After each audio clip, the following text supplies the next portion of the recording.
In this current climate, day and time, information needs to be given clearly.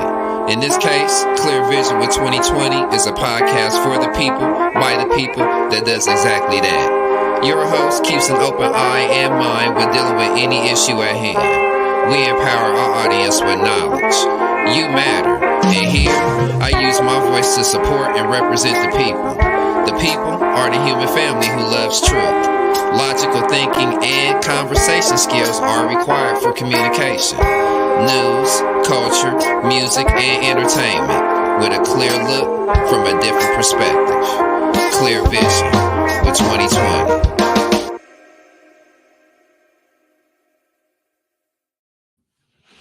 Peace, family. This is your brother 2020, and you are tuned in to Clear Vision Conversations. This is a new forum that I started, and this forum is a forum of conversations. So feel free to comment in the comments below on the video, as well as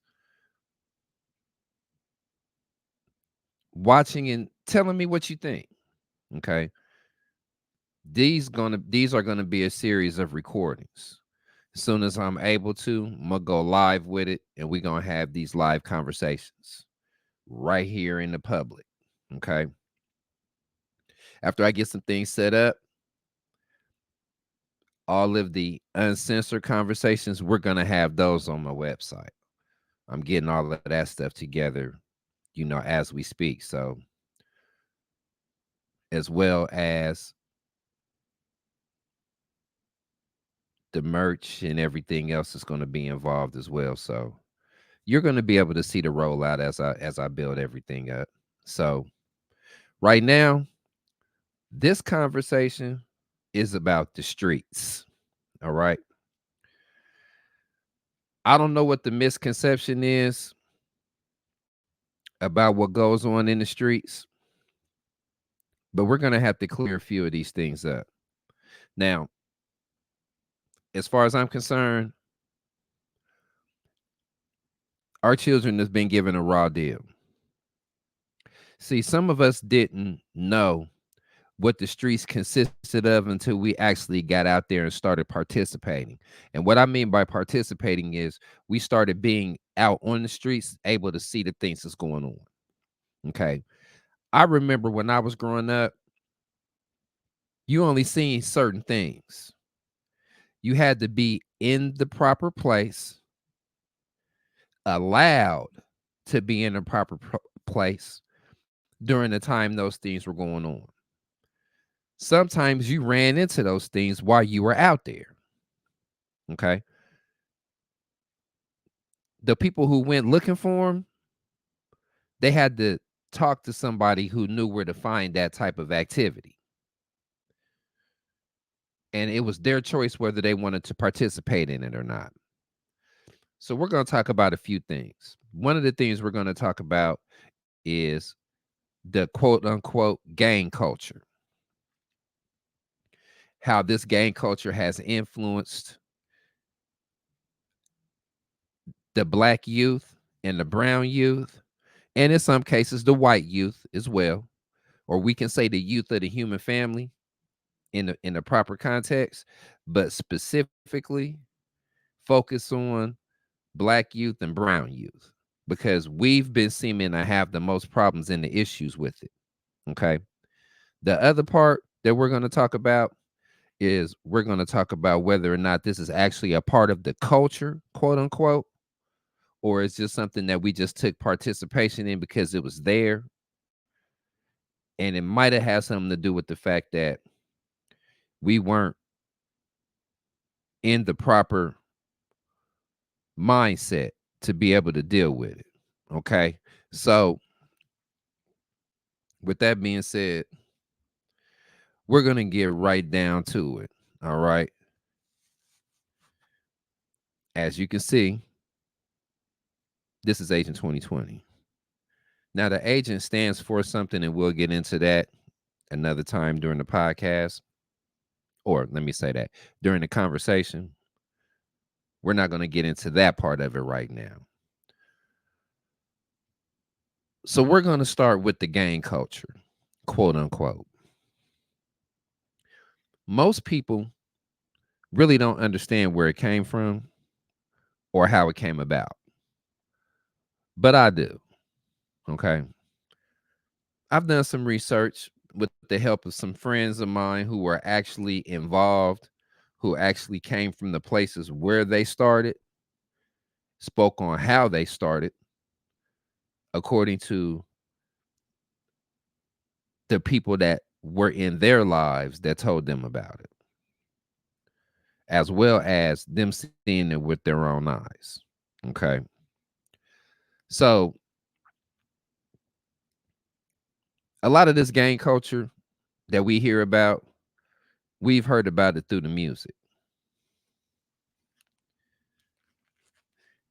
And the reason why we've heard about it through the music is because the music has given us what we would call a gateway or a view into what this gang culture looks like by the people who were participating in it or who's seen it. So you either get a perspective from the outside looking in, or you get a perspective from somebody who was inside and they're able to speak based on what they went through or what they saw other people that they knew go through. So let's start with the Gangster Disciple Nation and the Vice Lord Nation. These two particular aspects started in Chicago, Illinois. The first aspect of it, the Gangster Disciple Nation, consisted of the Gangster Disciples and the Black Disciples coming together to form this nation. Okay. Once they formed this nation, they had a set of laws and regulations that they adhered to. These rules and regulations allowed you to function inside this organization in a certain way. Now, this nation came together right around the time in the 70s. Okay. In the 70s, it was what you would consider some extracurricular activities going on in our neighborhoods, black and brown neighborhoods specifically. Okay. These extracurricular activities consisted of some hustling, some pimping, different types of rackets. Some of these organizations that were later titled gangs by the establishment kind of patterned themselves after the mob to we're just going to be honest about the situation. Okay. Some of these organizations extorted their own people. If you wanted to be a part of it, you had to pay dues. You had to participate in certain activities or you wasn't considered real. You had to follow certain guidelines, rules, laws, regulations, whether you wanted to or not wasn't the issue. Once you become a part of it, these are things that you had to adhere to. The other aspect are the Crips and Bloods that started out in the West Coast. Okay. Now, these particular groups of black youth, the four that I just mentioned, and then you have offshoots like the Latin Kings, uh, Chicago, New York. Um, you had the Puerto Rican gangs, Chicago, New York, and Los Angeles. like 18th Street out in California. Different different aspects of the quote unquote gang life organizations. A lot of these organizations came together as a form of protection. Crips, Community Revolution in Progress, they were different groups, different neighborhood, what they called back at this time, neighborhood clubs that got together to protect themselves against the white gangs that were terrorizing the black neighborhoods at that time. This was during the late 50s, early 60s, up through the 70s. Okay. Go watch Crips and Bloods Made in America. You should be able to find it on YouTube. If you can't find it on YouTube, if you got Amazon Prime Video, it's on Prime Video. It's free. You don't have to worry about buying it. If you want to buy it, you can do that as well. It gives you a very detailed history of how this started, coming directly from the people that are still alive or that were still alive at that time, who were able to speak on it from their perspective. They were on the inside telling you what was going on. Okay. I watched the video so many different times and I got it on DVD. I just got to find it somewhere. And I'll be able to start adding clips of these things, to the channel so we can really have these conversations about them. The Bloods started off as a group that were, since they didn't want to be Crips, they started banding together, and once again, out of protection from the different Crip sets. T. Rogers, who just passed away a couple years ago, may Allah be pleased with him, went from Chicago to Los Angeles.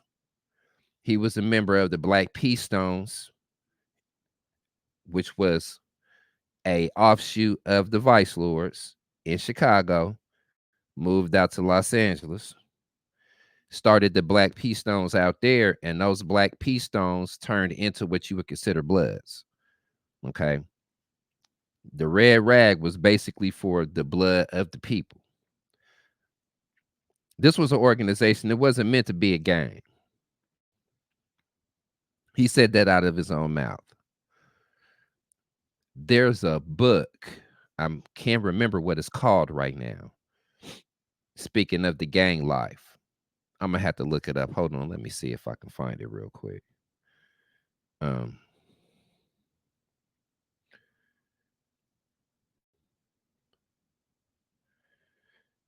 We're gonna see if we can find it. I'm about to look it up here.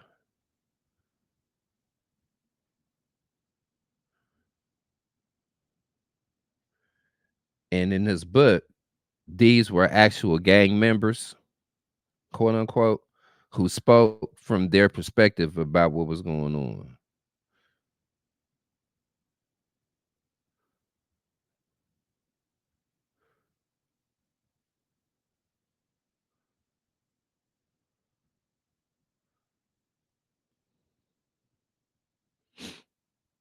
It's called Uprising. Crips and Bloods tell the story of America's youth in the crossfire. Ice-T narrated it. Well, he gave the introduction pretty much. Excuse me. My cousin had purchased this book because when I heard about it, I was the one who told him to go get it. And the reason why I did was because I wanted him to get a inside perspective on what the gang life was all about, because he called himself wanting to join an organization and all of that stuff. And I told him, nah, that's really not a good idea. I aligned myself with an organization because somebody that was close to me, was just happened to turn out to be one of my best friends' stepbrothers, has saved my life when I was 13 years old. I almost drowned at the public swimming pool that we used to all go to. I seen him about a year or so later. And I looked at him, we talked and everything. I thanked him for jumping in and saving me because a lot of us didn't know how to swim. We was trying to learn how to swim on our own. We didn't have the money to take swimming lessons or anything like that. So I seen this tattoo on his arm and I asked him what it was, and he told me what it was. From the perspective he gave me, it was an organization of brotherhood, and regardless of what the situation was, they had your back, so on and so forth. So I was like, you know what? That sounds like something I'd like to learn more about. So once I told him about that, he started talking to me about it and everything. And I told him, I was like, you know what? I might want to see if I can join that. At the time where I'm from, it was a lot of young dudes that was running around calling themselves quote unquote GDs, so on and so forth. What I would like to call a loosely knit band of guys from the neighborhood. Um, this was right before what you would call the crack era hit. So this was probably early to mid 80s. Okay. Um, when I started affiliating myself with these brothers, I seen the whole nother side of how we were treating each other. Now, we're going to take into consideration, I didn't have any knowledge of self back then. I really didn't know anything about why the stuff was going on in my neighborhood and that was happening to my people. I was a studier of history, but I didn't really know because I was too busy trying to be out in the streets and trying to be a part of that stuff. You know, my mother couldn't really control that aspect of it. Once I got outside the house, whatever I got myself into was up to me. Okay. So this is one of the reasons why I said some of the fathers wanted their children to be just like them. Some of the mothers wanted their children to be just like them. Okay. My mother wasn't involved in any of that stuff. I got involved in it because of the sense of brotherhood. On top of that, I kind of like the principles. Okay. I like the rules that they went by. So as time started going on and as I started getting older, running with these brothers and doing the things that I was doing, I was still in school. I started seeing my peers just kind of like fall to the wayside, drop out here and there, here and there. Next thing I know, I see more of them outside on the corner than I do in school. This was around the time of the crack era. When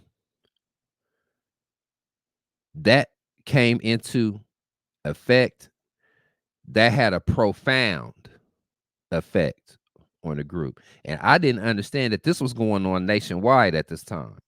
I'm just from a small town in Indiana, and I'm just seeing it from that perspective. But the same thing that was going on in small town America was going on in the larger cities in a big on a broader scale. So as time went on, I started feeling like, I understand the principles, but I don't know if they're being used in the proper format. I don't know if they're being followed in the right way by us. So my perspective of it started changing. Then as I got knowledge itself, I started realizing that this isn't what I thought it was or what it should be. So I said, you know what? Maybe I need to start looking at this from a different perspective. That was when I started listening to the Honorable Minister Louis Farrakhan. That's when I got Message to the Black Man. I was about 16 years old, and I started reading the book, and it just changed my whole perspective on how I looked at my people. I started looking at my people more with love than I did with hate. So I slowly but surely started changing my process and thought process on what was going on. And, as we get older, we don't really grow out of things. Sometimes our perspective of things just change. So I started looking at my brothers, I started looking at the gang life and all of this stuff a little bit differently. When I started learning the truth and started seeing how we went to the wayside in a way, this is when I started paying more attention to the leaders or the people that were in positions of authority within these organizations and what they were saying as they got older, as they started seeing the effect that this was having on the youth in the streets. Some of us decided that we were going to change our ways and how we did things, keep the principles. Others felt like I'm still going to do what I'm going to do. Since I've been representing it this way, I'm going to stay representing it this way. And this is where I think we started falling short because it was split right down the middle. Half of us took that to heart and made that a part of our everyday life, did whatever we did, suffered whatever consequences we suffered, took it like a man in a lot of cases, and kind of grew from it. Others of us decided that that's not the type of life we wanted and started going another direction with it, still staying in the same path of loving their brothers, but just not doing everything that they were doing. Which brings me to this generation of the youth right now.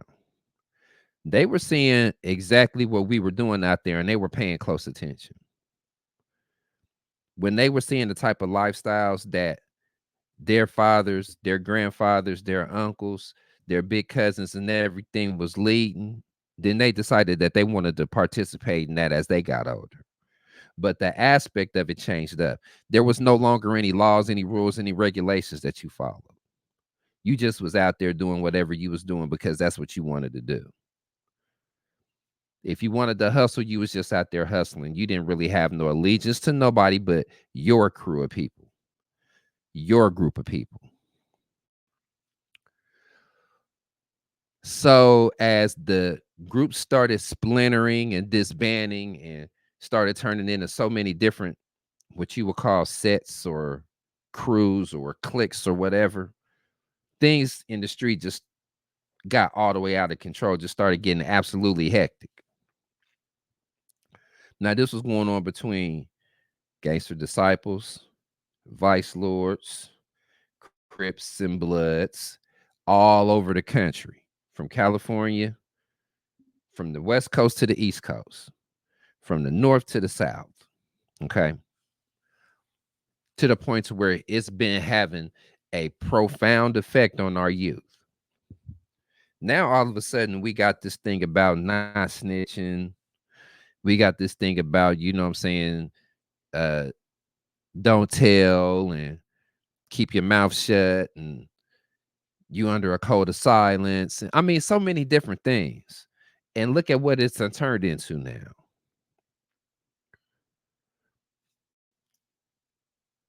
We look at the stop snitching as a part of black culture, but it's not. We start looking at we don't talk to police as a part of black culture, but it's not. This is a direct offshoot of what you would consider the gang culture. The gang culture was basically outlined and started by what you would consider mob culture, because that's what the mob did. They had rackets where they extorted their own people, protection, numbers running, drug dealing, um, extortion. all those things was going on with the mobsters. They were able to do all of that stuff to their own people and still be able to survive after all of this time. Still going on right now in different countries. These mobs turned into cartels. These cartels have the same type of rules and regulations and laws. Some of them are written, a lot of them are unwritten. You know what it is when you get into it.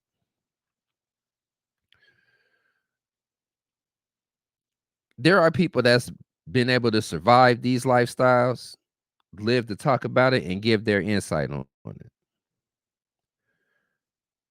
A lot of us didn't listen. A lot of us wanted to really be a part of that and keep that mentality. That mentality caused a lot of lives to be taken on either side of what you would call the gun. On you either getting it pointed at you or you're doing the point. You're either a victim of it or you're participating and you're being a perpetrator. So look at all the cases now that's going on. Look at all of these kingpins that fell, and we can go all the way back starting, you know what I'm saying, in the 40s and the 50s, you know, with different people who got themselves involved with the mob. Then as the 70s and 80s came up, you had people being involved in drug dealing, drug distribution.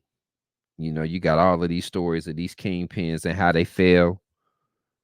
You got all these stories of these, um, godfathers of this type of activity and how they either fail or they progress to a point to where they was like, you know what?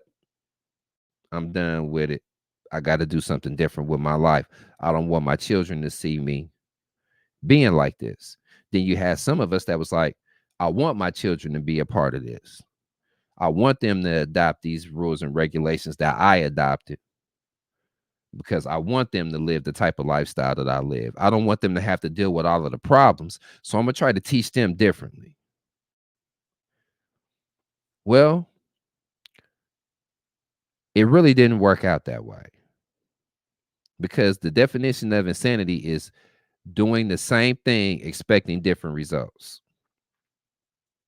Those different results might have happened in a brief period of time from a brief perspective. Then what ended up really happening was you ended up falling victim to the same thing that your predecessors fell victim to the point to where now uh, the exploitation of women, how we treat our women, how we treat women in general, pertaining to this gang life. Now you got the females out here want to be parts of gangs. You know, now the female gangs are the fastest growing segment of the population out here in the world. They got that from us. They got that from us telling them how good the gang life was, how cool the gang life was, that they wanted to be like the men that they were dating or that they were looking at.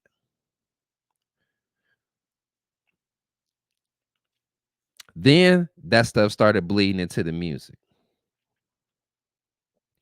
So the life of the streets isn't what it's all cracked up to be. Street life has affected our people for the last 2 or 3 generations.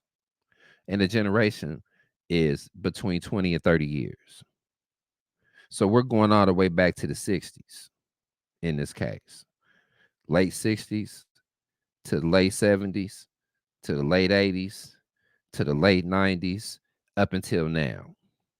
It has progressed and turned into something different with the same principles behind it. Now it's cool to run around carrying guns. Now it's cool to aim those guns at people who look like you. You have to have a gun to protect yourself out here in the streets, regardless of whether you're doing any crime or not. I've never owned a gun before. I wanted to when I was younger,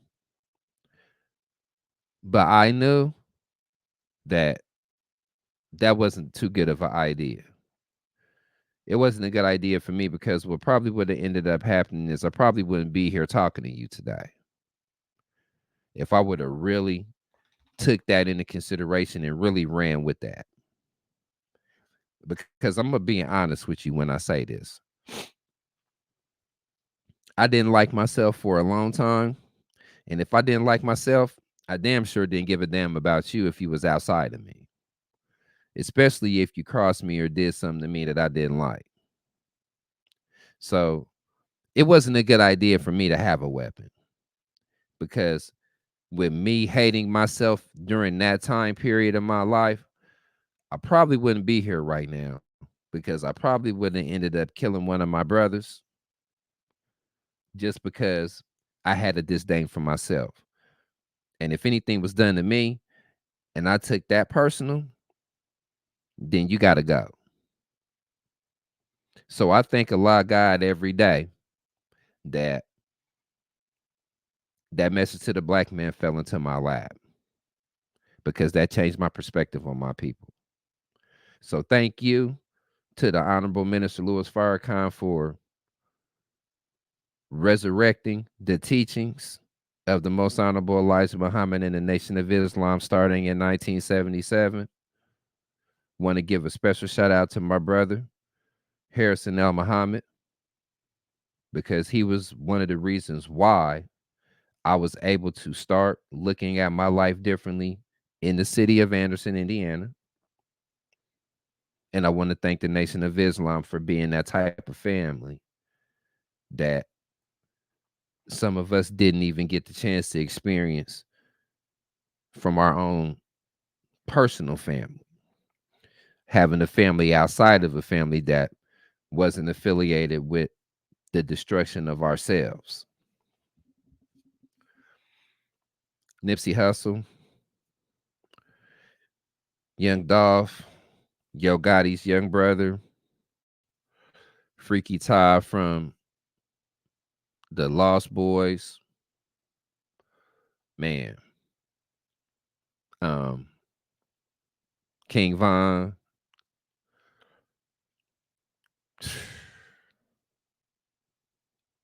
FBG Duck,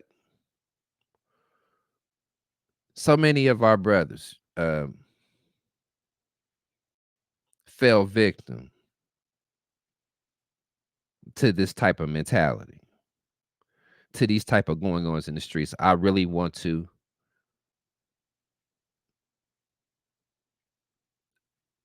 say that all of those brothers I named, may Almighty God be pleased with you and hopefully be able to forgive you for all of the things that happened.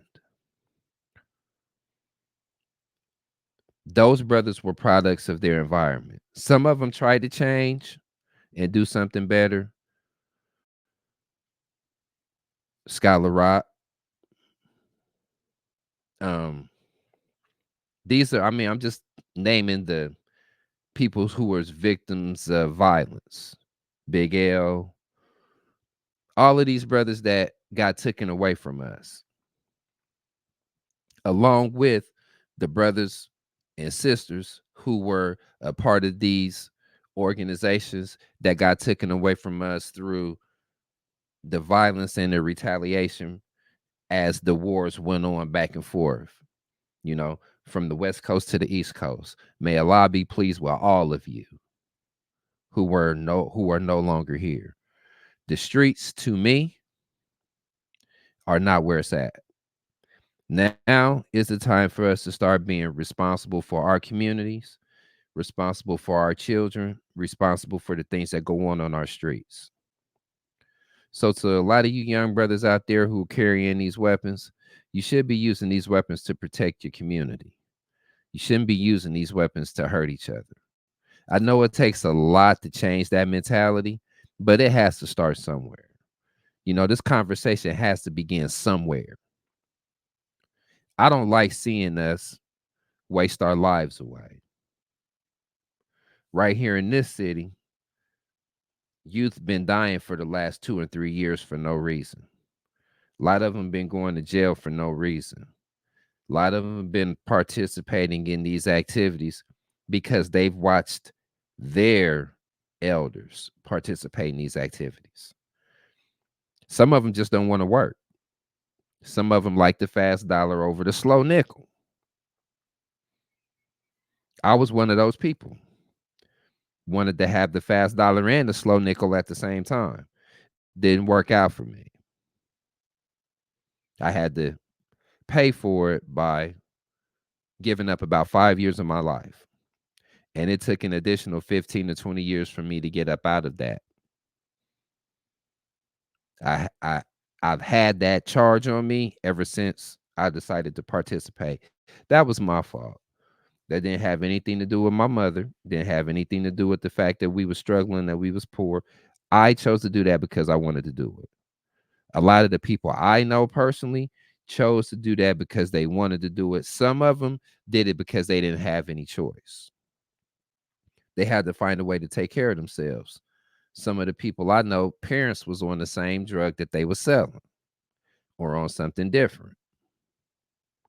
They didn't have any choice but to do something to take care of themselves because they weren't being taken care of by the people that brought them into the world. I'm not using it as an excuse. I'm just speaking the truth.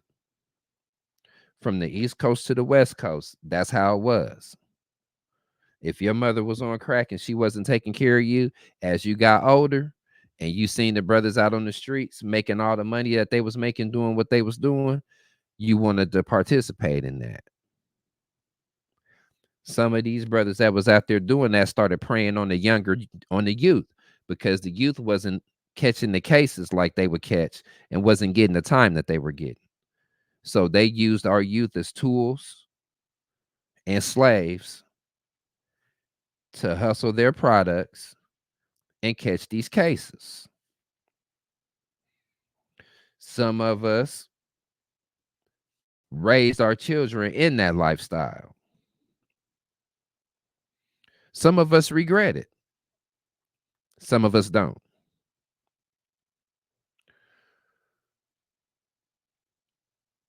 My whole reasoning behind this conversation is out of and from a place of love. I never did like how our neighborhoods were.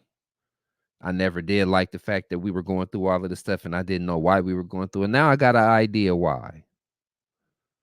And being steeped in that culture, being steeped in that mindset and that lifestyle for so long, I know it's hard for a lot of us to come up out of it. Sometimes it takes something drastic, you know, when it's what they consider blood on the streets. It's kind of hard for us to let go of that. It's kind of hard for us to let go of that aspect that, you know what I'm saying, we lost a homeboy behind this. And we lost a homeboy behind that. And as far as I'm concerned, I'm not giving it up. I'm never going to like the other side because they took my brother from me. And it's a mutual thing on both sides. But something has to be what's considered a catalyst to start a change in that. Nipsey was one of those people.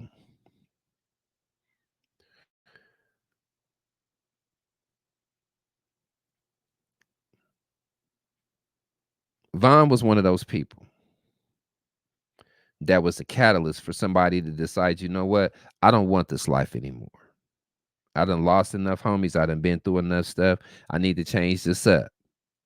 And I need to make sure that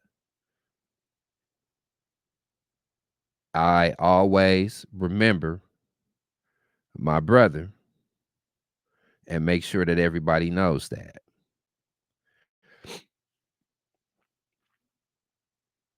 I never liked seeing a black man or a black woman get hurt or took out of this world for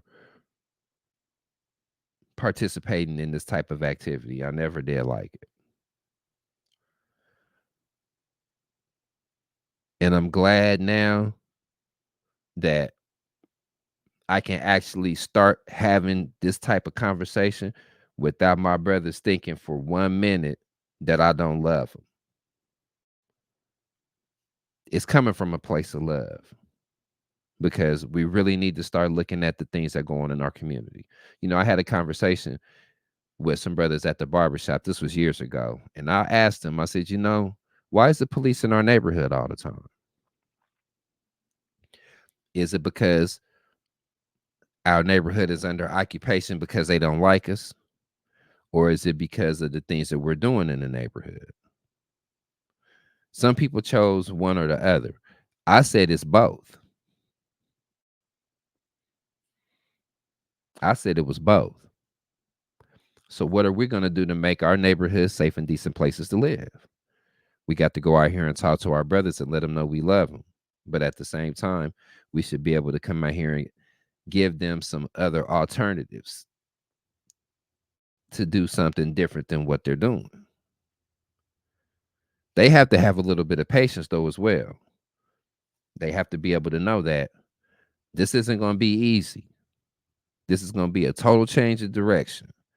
But I'm going to stick with it because as long as I stick with it, I'm able to live. I'm able to preserve my life.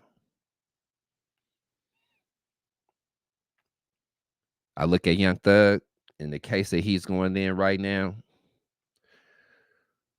and I say it like this. And like I said, this is just my opinion. When he started making that money, before he started making that money, he might have been doing something he shouldn't have been doing. After he started making that money legally, using his mind to make these songs, he started going back and getting his homies off the streets. Now, if they didn't want to stop living that street life, that was really on them. That wasn't on him. Okay. I wouldn't care if he didn't want to stop doing it. You didn't have to do it. You didn't have to participate in it with him. Some brothers don't have a choice. But once you find an alternative route to do something different, then you have to take that route and you have to have faith that, you know what, if this is going to work for me, then I can show somebody else how to do the same thing. Or I could pull them into what I'm doing to get them out of that lifestyle, to get them off of those streets, to get them out of that hustle. If they want to stay in it, then they have to face the consequences of their actions. They shouldn't be pulling nobody down with them. Now, the reason why Thug and all of his people got charged with what they got charged with probably was because of the type of activity that was going on. He participated in some of that. I don't think he participated in anything violent. I don't think a lot of the brothers did. I know you got your quote unquote shooters and all of that stuff, that goes on. Us killing each other and everything, or not liking each other, and us toting these guns that they call sticks and everything else around. But at the same time, there has to come a time where that stuff has to stop. This brother shouldn't have to be responsible for everything that the people who affiliate themselves with him or associated themselves with him did. He should be able to take his case. They should be taking theirs too.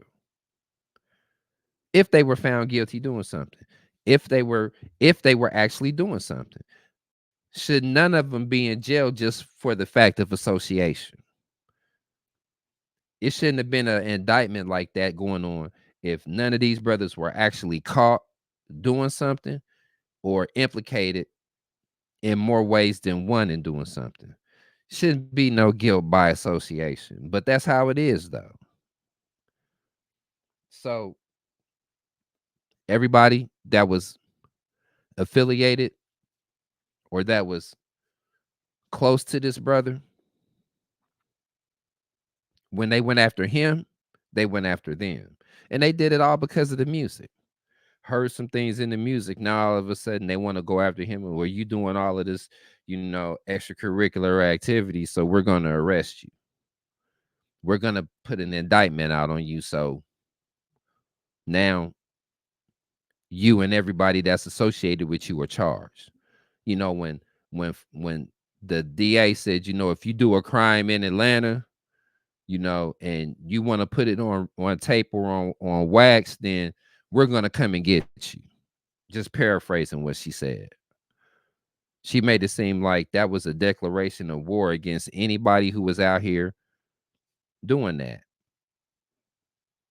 You had the drill rap, you had the drug rap, you had the cocaine rap, whatever you want to call it. Those were the stories of the brothers that they were putting out here doing what they were doing. Some of that stuff has came back on them in ways that they wasn't expecting. Now, if you wasn't doing that and you was just talking like you were doing it, they took it literally now. They think that you were really out here doing it. They're trying to link those things to the crimes that they got on file. This is the stuff that has to stop. These are the things that have to come to an end, because we've lost too many brothers. We've lost too many potential fathers. We lost too many potential heads of households behind these things. Too many brothers have been dying. Yo Gotti's brother just got killed after a funeral. I mean, you see what I'm saying? It's just getting to the point where it's just getting out of hand. They just found some brothers guilty of killing FBG Duck. So he's gone and they're gone now. There comes a time where it's going to have to stop, man. And we are the ones that's going to have to stop it. The police and the law enforcement, they don't care nothing about us. They're going to round us up at the end of it. They're going to round us up on the other end of it and take you off the streets. That's how they do that. They don't care nothing about your life at all. You out here doing this stuff. When we catch you, we going to lock you up and throw away the key because you deserve it. Then we're putting this stuff in the music. We put in this stuff in the videos. We're acting like, we don't give a, we don't care about what they say or what they think. I'm going to say what I want to say. But Ice-T said it as clearly as I could remember with one of the projects that he had. He called it freedom of speech. Just watch what you say. Because what you say can and will be used against you in a court of law. So I hope these brothers take this as a lesson and move on from it. Because if you don't, you're going to keep on bringing down the people who you love and care about. Do I think Thug is guilty of this stuff? I don't think he's really guilty of it. But then again, if he is, what can I say? What can I say other than, damn, bro, why you have to do that? What other thing can I say? Like, damn, bro, why you become this multimillionaire and then you still doing this stuff? I want to see you win. You understand what I'm saying? I want to see you win. I want to see you get out of that situation. You did that so you could get your mother out of that situation. You did that so you don't have to do that shit anymore. Excuse my language. But I want to see your brothers win. But I'm going to be honest with you. When I get tired of hearing about this dope rap, I get tired of hearing about all of this negative stuff that goes on with us all the time. I get tired of hearing about all this street stuff that goes on about with us all the time. That's all we can talk about because some of us, that's what we're actually involved in. That's what we're actually engaging in. That's all we know how to talk about. I want to see y'all win. I don't want to see y'all on the other end of that stuff. I want to see y'all come out of that. I want to see y'all own these blocks, own these houses, and say, you know what? Now that I'm able to do what I do now, we gonna turn the hood around. No, we ain't giving out no damn turkeys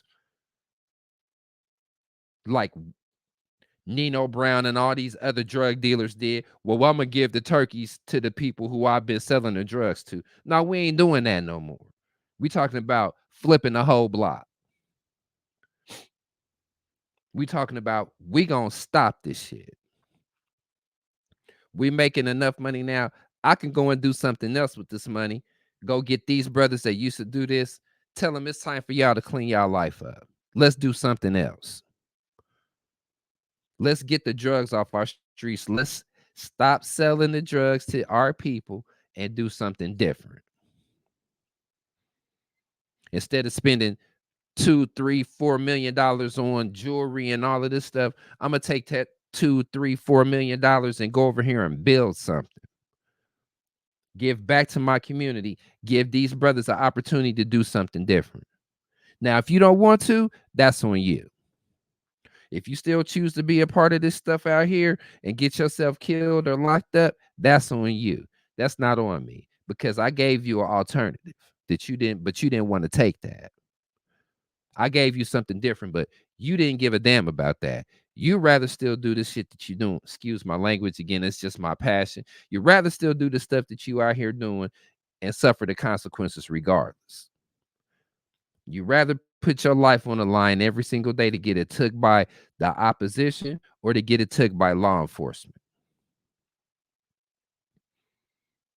It's just like I said, I want to see y'all win. I want to see y'all say, this lifestyle is not for me or it's not for us anymore. We're going to start pushing this piece. Just like my brother Golden Child been doing in the city of Chicago. He's been going to these neighborhoods where these brothers are known to not like each other. And he's coming in talking about unity. We all we got. Let's love each other and stop doing all that. I know what y'all capable of because I came from the same streets y'all came from. I know what it's like out here because I came from that. But I want to do something different. I want to give back in a different way. I want to see y'all win. The only way we can win is if we come together and say, you know what? It's really time for us to start doing something different with our people and for our people. That's going to spread and everybody's going to see that. It might catch on like wildfire and just spread. And people start being like, you know what? Shit, I done made $9-10 million on the streets. I'm going to do something different. I don't want no more drugs in my neighborhood anymore. Or I don't want to participate in that shit anymore. Excuse my language again. And I want to go somewhere else. Build another community. We're going to do it different over here. I want to see y'all win, man. Don't want to see y'all go to prison. Don't want to see y'all die. Don't want to see y'all have to go to jail. Don't want to see y'all having to be in these positions where you feel like you either have to testify against your brother or whatever happens. Hey, if you got to take your case, then take your case. Go do your time, get out, do something different. You ain't got to tell on nobody to do that. You don't got to say nothing to nobody about anything to do that. That's why as unpopular as what I'm about to say is probably going to be to a lot of people, I have to give it up to Gunner. Because what he decided to do is he decided to say, look, I'm going to take my responsibility for being a part of something. I'm not testifying against nobody. I'm not saying anything that I don't need to say. I'm going to take my responsibility for it, and I'm going to take my sentence.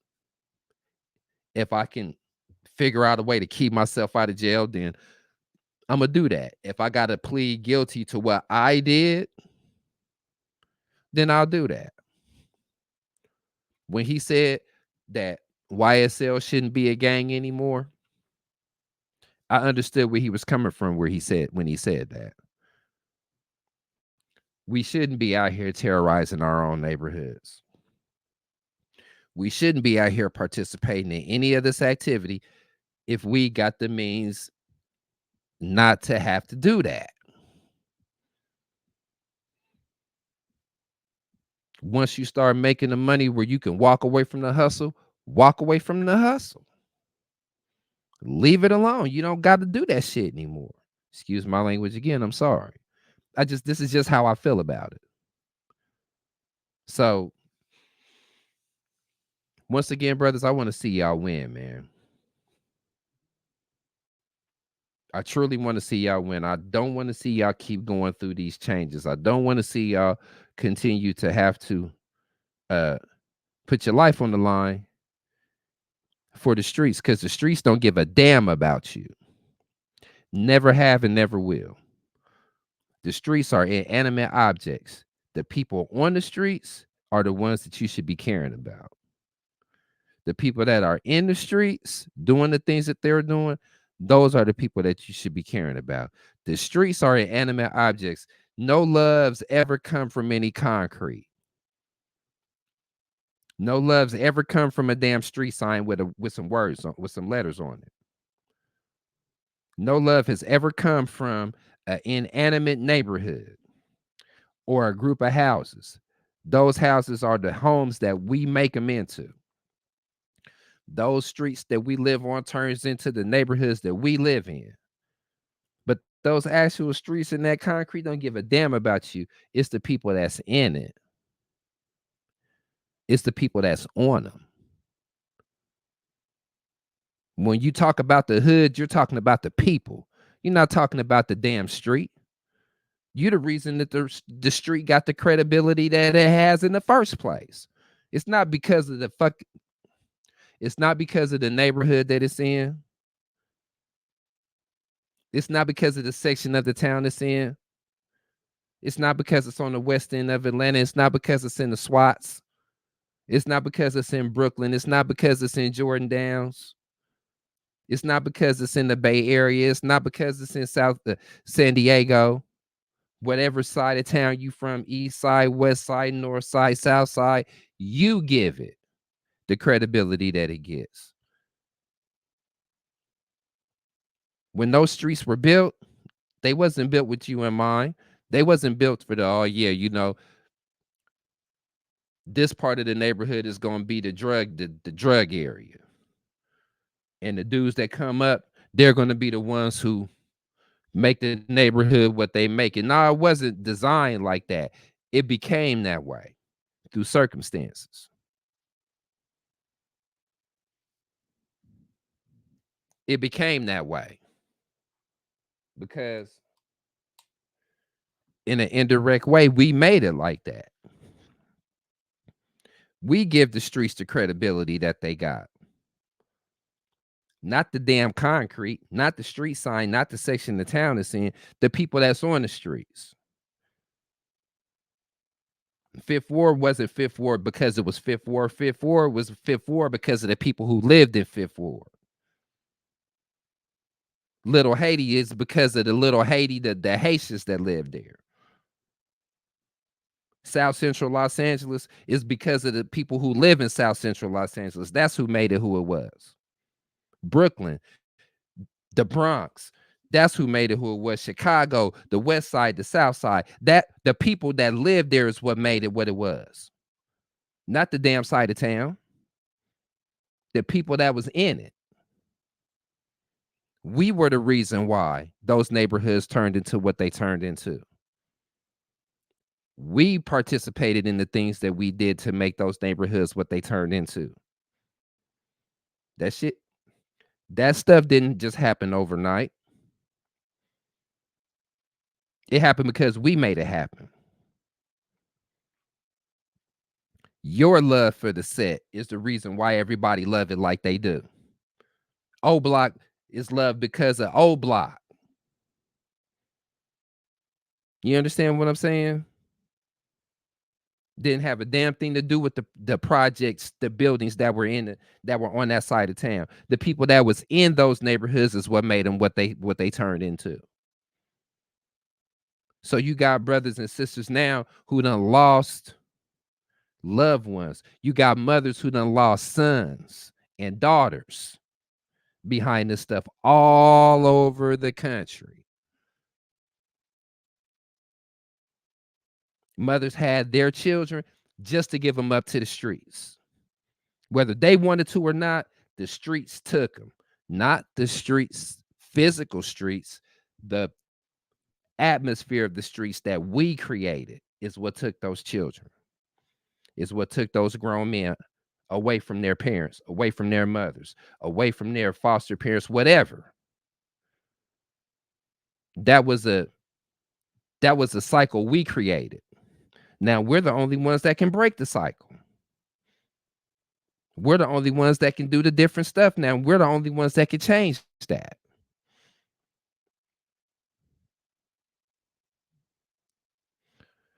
So I want to see my brothers win.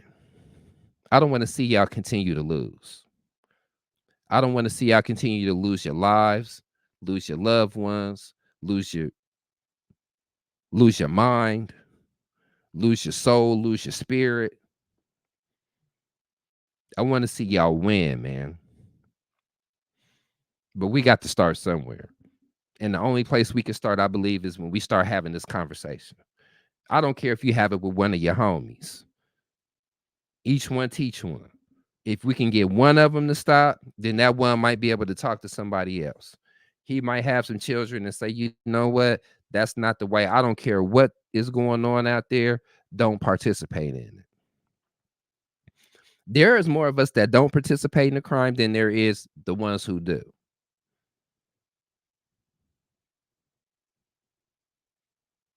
So we need to focus on that. We need to focus on winning. Like I said, this is just my opinion. This is my clear vision conversation that I'm having with my people, Black people, brown people in particular, and the human family in general. I mean, I know y'all remember movies like The Outsiders and West Side Story. Hey, white people was going through the same thing, but they ended up doing what? They ended up turning that shit around. We don't want to do that anymore. If you want to do that, that's an individual thing. But the majority over here, we ain't doing it. We want to build another community. Maybe it's time for us to start having that mentality. Maybe it's time for us to start wanting to see us live instead of die. Maybe it's time for us to stop worrying about whether or not somebody's snitching on us, because if we ain't doing no crime, then ain't nobody gonna be snitching on us. They ain't gonna have no reason to tell on us if we ain't out here doing nothing that we shouldn't be doing to one another or in the community for that matter. Like I said, this is coming from a place of love, man. I will not allow myself to hate not one person who's went through this, because I've seen the effect that it has with my own eyes in the small town that I live in. And that's the truth. That's a fact. So it's your brother 2020. Wanted to have this conversation with you. Leave your comments below. Tell me what you think. This can be a never-ending conversation when it comes to the conditions that go on in our community. Comes a time where we have to be responsible for a family. So this is your brother, Age of 2020. You have been tuned in to Clear Vision Conversations, and I'm out. Peace. In this current climate, day and time, information needs to be given clearly. In this case, Clear Vision with 2020 is a podcast for the people, by the people, that does exactly that. Your host keeps an open eye and mind when dealing with any issue at hand. We empower our audience with knowledge.